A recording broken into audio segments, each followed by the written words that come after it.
जनवरी को एक दिन था जिसके अंदर अमेरिका के अंदर -12 टेम्परेचर पहुंच गया, जो कभी 0-1-2 से ज़्यादा नहीं जाता था। ये हमें इंडिकेट करता है कि कितनी फास्ट गति से जो है ये समय बदल रहा है। धरती पर जो उतार चढ़ाव आ रहा है वो बदल रहा है। तो आगे बढ़ते हैं। तो भाई ये कहते हैं कि अगर दुनिया 50 करोड़ साल चलानी है, वैसे तो कलयुग की बात करेंगे, कितना समय है इसमें।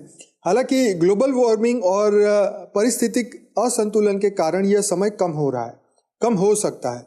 ऑब्वियसली ये सब कुछ डिपेंड कर रहा है कि धरती पर मनुष्य की माइंड कैसा है, प्रकृति कैसी है। तो नीयत साफ है तो अच्छा होएगा, नीयत अच्छी नहीं है तो समय जल्दी खराब होगा, क्योंकि पर्यावरण खराब होता जा रहा है। और आप जानते हैं कि इतना प्रदूषण फैल रहा है, पॉल्यूशन हो रहा है, और इसको कंट्रोल करने के लिए कोई भी देश तैयार नहीं है। अब ग्लोबल वार्मिंग और पर्यावरण का जो संकट है, जलवायु परिवर्तन और प्राकृतिक संशोधनों के अंधाधुंध उपयोग के कारण पृथ्वी के परिस्थिति की तंत्र को गहरा खतरा है। अगर मौजूदा स्थिति को सुधारा नहीं गया तो अगले 100 से 200 साल में पृथ्वी पर जीवन बेहद कठिन हो जाएगा। जैसे आप जानते हैं कि जो स्टीफन हॉकिंस है, जो बहुत फेमस साइंटिस्ट है, वो तो कहते हैं कि धरती के पास 100 साल भी नहीं है। ग्लेशियर का पिघलना, समुद्र के स्तर में वृद्धि होना, जैव विविधता का नुकसान। आप जानते हैं कि हमारे दुनिया के कई ऐसे शहर हैं या ज़मीन के जो तट है जो समुद्र के साथ जुड़े हुए हैं। आपने देखा होगा न्यूज़ में कि समुद्र जो है वो 1-1 किलोमीटर तक अंदर चला गया, कई जगह 2 किलोमीटर, कई जगह आधा किलोमीटर।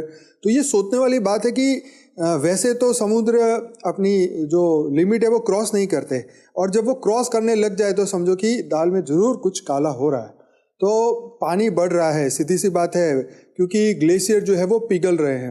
अब इसको आध्यात्मिक दृष्टि से देखें कितना समय बाकी है, तो सनातन धर्म के 4 युग बताए गए हैं। जैसे हिंदू शास्त्रों के अनुसार धरती पर 4 युगों का एक चक्र होता है, सतयुग, त्रेता, द्वापर, कलयुग। तो सतयुग धर्म का है और कलयुग जो है पाप और अधर्म का है। तो वर्तमान में कलयुग चल रहा है, सब जानते हैं। शास्त्रों के अनुसार कुल 4,32,000 साल का ये कलयुग है, उसमें से 5,128 साल बीत चुके हैं। इसका मतलब ये है कि अब धरती के पास करीबन 4,27,000 या 28,000 साल बाकी है।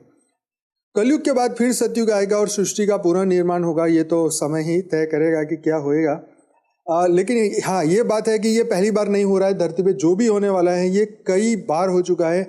कई बार सतयुग, त्रेता, द्वापर, कलयुग का चक्र घूम चुका है। मानवता की दृष्टि से देखें तो मानव गतिविधियों का प्रभाव